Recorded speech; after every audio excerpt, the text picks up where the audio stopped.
Hello everyone, welcome to my channel. Today's episode will be a Bangalore vlog. ഞാനും എൻ്റെ കുറച്ച് ഫ്രണ്ട്സും ബാംഗ്ലൂർ 2 ദിവസം അടിച്ചു പൊളിച്ച വ്ളോഗാണിത്. Hope you will enjoy. ഐരി ഇങ്ങോട്ട് നോക്കുന്നുണ്ടേലും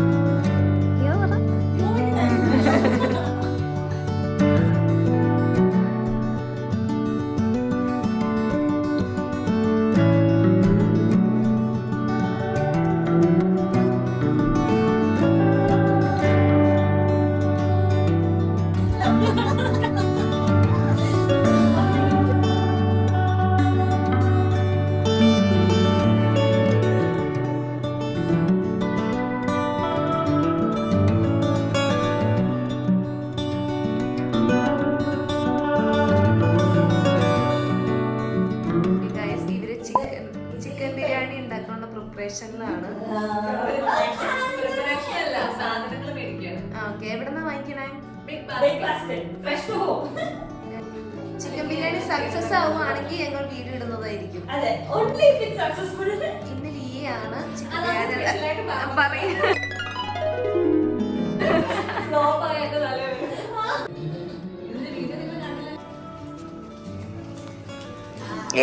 ചിക്കൻ വന്നേ. ഇവരിവിടെ ചിക്കൻ ഉണ്ടാക്കാൻ തുടങ്ങി ഗൈസ്.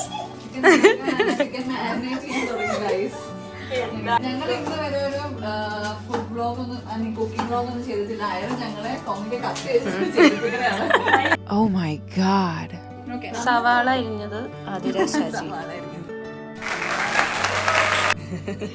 നമ്മളിനി ചിക്കൻ മാരിനേറ്റ് ചെയ്യാൻ പോവാണ്. നമുക്ക് പ്രത്യേകിച്ച് കണക്കൊന്നുമില്ലാത്തതൊന്നും ഒരു കണക്കില് ഇതിലേക്ക് കുറച്ച് മല്ലിപ്പൊടി ഇടുന്നു.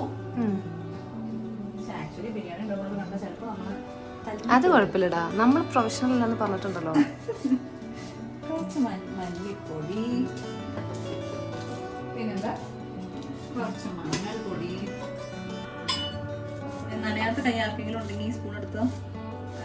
പക്ഷെ ചിലപ്പോൾ കുറച്ച് മോയ്സ്ചറൈസേഴ്സ് അത് വെച്ചിട്ട് ചിക്കൻ ഉണ്ടാക്കാം. നമ്മുടെ ചിക്കൻ പ്രത്യേകിച്ച് ചിക്കൻ അവർക്ക് കുറച്ച് മോയ്സ്ചറൈസറും സൺസ്ക്രീനും അയറും കൊടുത്തിട്ടുണ്ട്. സ്കിൻ കെയർ ഒക്കെ കഴിഞ്ഞ ചിക്കൻ അതിലേക്ക് നമ്മൾ കുറച്ച് മഞ്ഞൾപ്പൊടി ഇട്ടു. എന്റെ ക്യാമറയുടെ ആംഗിളൊക്കെ കറക്റ്റ് ഉണ്ടെന്ന് എനിക്കറിയാം. ഇനി നമ്മൾ കുറച്ച് മുളക് പൊടി ഇട്ടു, അത് ഇടുന്നു. ഇനി കുറച്ച് പുതിനയില എടുത്തൂടെ, നന്നായിട്ട് അരിയുന്നുണ്ടല്ലോ. പുതിനയില ടക് ടക് ടക് ടക് ടക് ഇട്ടു. ശരിക്കും ആക്ച്വലി മല്ലിയിലയും കൂടെ വേണം. നമ്മുടെ ചേട്ടൻ മല്ലിയില കൊണ്ടുതരാതെ പറ്റിച്ചാലും നമുക്ക് മല്ലിയില കിട്ടിയില്ല. മല്ലിയിലയില്ല പറ്റിച്ചു.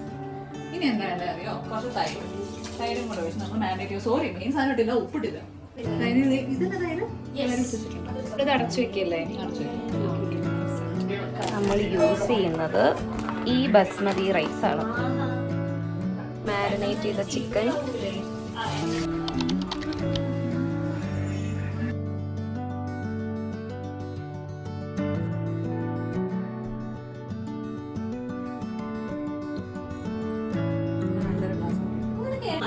ഇത് എത്ര ലിറ്ററിന്റെ കുക്കർ വെച്ചേക്കണേ? 5 ലിറ്റർ ആയിരിക്കും. അപ്പൊ തീ കുറച്ച് വെച്ചേക്കട്ടോ, ലോ ഫ്ലെയിം. ഇത് ബിഗിനേഴ്സിന്റെ ചിക്കൻ ബിരിയാണി ആട്ടോ, നിങ്ങൾക്ക് ഫോളോ ചെയ്യാം. നെയ്യും സൺഫ്ലവറും മിക്സ് ചെയ്താട്ടോ ഉപയോഗിക്കണേ. ഒരു ഹാഫ് അല്ല ഫുൾ സ്പൂൺ ആയല്ലോ ആവശ്യത്തിന്. ഇതിനിങ്ങനെ കണക്കൊന്നുമില്ല എനിക്ക്. നമുക്കൊരു ഏകദേശം തോന്നുന്നു ഇത്രയൊക്കെ വേണം. ഓക്കെ, അത്രയും നെയ്യും. ഞാൻ കൈയിട്ട് ബ്രാമ്പിക്കണം എടുക്കണം കേട്ടോ. അത് ഞാൻ കട്ട് ചെയ്തോളാം, കുഴപ്പമില്ല. പിന്നെ കുറച്ച് സൺഫ്ലവർ ഓയിൽ. നമുക്ക് ഈ സവാളയൊക്കെ വഴണ്ടി വരാൻ അങ്ങനത്തെ ഒരു കണക്കിൽ നമ്മൾ 5 പേർക്കുള്ള ചിക്കൻ ബിരിയാണി ആട്ടോ ഉണ്ടാക്കുന്നത്. 4 പേരുള്ള നമ്മള്. ശരിയാ. ഇതിനകത്ത് ഏലക്കയുണ്ട്, പട്ടയുണ്ട്, ഗ്രാമ്പുണ്ട്, തക്കോലുണ്ട്, ബേലീസ് ഉണ്ട്, പെരിഞ്ചീരകമുണ്ട്, അണ്ടിപ്പരിപ്പ്, കിസ്മിസ്, കുരുമുളക്. തക്കോലൊന്ന് കാണിച്ചേ, എനിക്കറിയില്ല. ഇതാണ് തക്കോലെന്ന് എന്റെ വിശ്വാസം. എനിക്കറിയില്ല അത്ര, പക്ഷെ ആ സാധനങ്ങളൊക്കെ ഗ്രാമ്പു, അതായത് ബേസിക് സുഗന്ധവ്യഞ്ജനങ്ങളൊക്കെ. ഈ കുറച്ചിട്ട് ഇടാൻ ഈ വേഗം കഴിഞ്ഞു.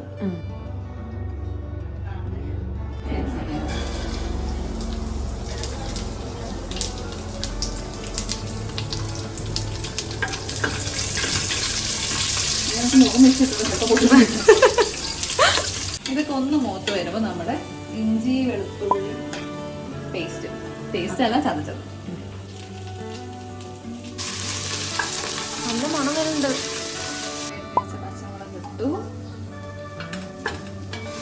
സോട്ട് ചെയ്തു. ഇനി നമുക്ക് നമ്മുടെ അരിഞ്ഞ് വെച്ച സവാളയും കൂടി ഇട്ട് നല്ലോണം വഴറ്റിയെടുക്കണം. അപ്പൊ ആതിര എത്ര സവാള ഉണ്ട്? 3 സവാള. 3 വലിയ സവാള എന്നാണ് അതിൽ പറയണത്. ഉപ്പ് ഞാൻ ജസ്റ്റ് ഇവരിനോട് കാരണം ഓൾറെഡി ചിക്കനിൽ നമ്മൾ ഉപ്പ് ഇട്ടിട്ടുണ്ട്. പിന്നെ വെള്ളമൊക്കെ ഒഴിച്ച് കഴിയുമ്പോൾ നമ്മൾ ഉപ്പ് ഇട്ട് ഭാഗത്ത് നോക്കില്ല. ഇപ്പൊ ഞാൻ ജസ്റ്റ് സവാളയ്ക്ക് വേണ്ടി ഇച്ചിരി ഇത് കഴിഞ്ഞിപ്പോ നീ പറഞ്ഞല്ലേ ഇതിന്റെ മണം വന്നു ബിരിയാണിയുടെ. പക്ഷെ നീ പുതിന ഇട്ട് കഴിയുമ്പോ നോക്കിക്കോട്ടോ, വേറെ കുറച്ചും കൂടെ നല്ല നല്ല മണം വരും. പുതിനയും മല്ലിയും കൂടി ഇടും. പക്ഷെ മല്ലി ഇല്ലാത്തതുകൊണ്ട് അത്ര മണം വരുമെന്ന് എനിക്കറിയില്ല. അപ്പൊ ഈ സവാളയൊക്കെ ഒന്ന് വഴണ്ടി വരുമ്പോ ബാക്കി പൊടികളൊക്കെ ഇട്ടാണേ. കുറച്ച് മഞ്ഞപ്പൊടി, കുറച്ച് മല്ലിപ്പൊടി, ഇങ്ങനെ കണക്കൊന്നുമില്ല, എല്ലാം ഒരു മനക്കണക്കാം. ബിക്കോസ് നമ്മൾ ആദ്യമായിട്ടാണ് ഉണ്ടാക്കണേ. ഇനി കുറച്ച് മുളക് പൊടി. മുളക് പൊടിക്ക് നല്ല എരിവാണല്ലോ എൻ്റെ പറഞ്ഞ, അപ്പോൾ നമുക്ക് കുറച്ചിടാം. ഒരു ചിക്കൻ മസാല. ഓക്കെ, ഇനി കുറച്ച് ഗരം മസാല. ഓക്കെ, ഇനി ഇത്ര ഇട്ടിട്ട് നന്നായിട്ട് വഴറ്റി കൊടുത്താൽ മതി. പൊടിയൊക്കെ ഒന്ന് മൂത്ത് വരുമ്പോൾ നമ്മൾ ഓണല്ലേ തക്കാളി ഇട്ട് വഴറ്റണം. അപ്പം അതിലൊരു സവാള കഷ്ണം കയറി വന്നത് ഞാൻ മാറ്റി കളഞ്ഞു. തക്കാളി കുറവാണ്. അപ്പോൾ തക്കാളി സവാളയൊക്കെ ഒന്ന് വഴണ്ടി വരുമ്പോൾ നമ്മൾ എന്ത് ചെയ്യും? മല്ലിയിലയും പുതിനയിലയും ഇടും, എന്നിട്ട് വഴറ്റും. നമുക്ക് മല്ലിയില ഇല്ലാത്തതുകൊണ്ട് പുതിന മാത്രം ഇടുന്നു. എല്ലാവരും മല്ലിയിലയും കൂടി ഇടുക, കറിയില കാണുന്നുണ്ടെങ്കിൽ. ഇനി ഇതിൻ്റെ മണം നോക്കിക്കോട്ടോ. മണം പിടിക്കാൻ പാടില്ലെന്നാണ്, എന്നാലും ഇത് വഴണ്ട് വരുമ്പോൾ നല്ല ബിരിയാണിയുടെ മണം വരും. അപ്പം ഇത് വഴണ്ട് എല്ലാം സെറ്റായി. ഇനി നമ്മൾ എന്ത് ചെയ്യും? മാരിനേറ്റ് ചെയ്ത് വെച്ച ചിക്കൻ ആഡ് ചെയ്യും. Okay okay. പോകാനൊരു മടി,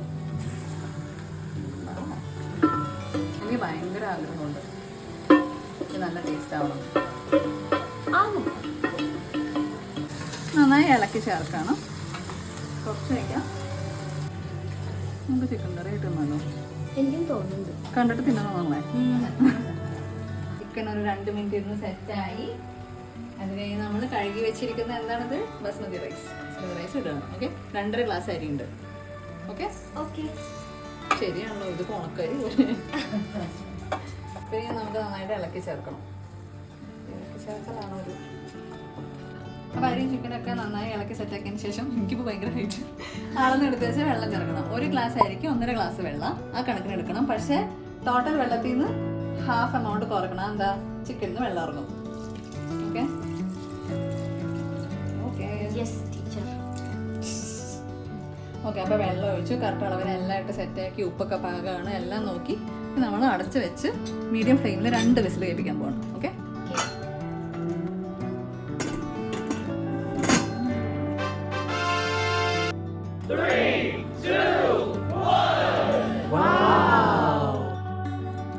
ബിരിയാണി റെഡിയായ ആവേശത്തിൽ ബാക്കിയുള്ള വീഡിയോ ഒക്കെ എടുക്കാൻ മറന്നുപോയി. പക്ഷെ അടിപൊളി ബിരിയാണിയായിരുന്നു, ഞങ്ങൾക്ക് എല്ലാവർക്കും ഭയങ്കര ഇഷ്ടമായി. അത് കഴിഞ്ഞ് ഞങ്ങൾ ബാംഗ്ലൂരിലുള്ള ഇന്ദിരാനഗറിൽ പോയി. ഷോപ്പിങ്ങും ഫുഡിങ്ങും ആയിരുന്നു മെയിൻ പരിപാടി. ഇത് അവിടെ നിന്ന് കഴിച്ച പോർക്ക് റിബ്സ് ആണ്, അടിപൊളി ടേസ്റ്റ് ആയിരുന്നു.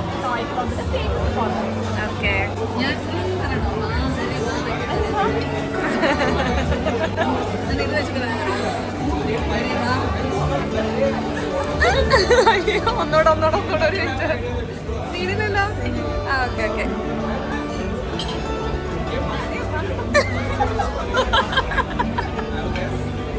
നീ ഒന്ന് കാണിച്ചോ അതിലെ നിന്റെ വീഡിയോ എടുക്കുക.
നാല് സ്റ്റൈൽ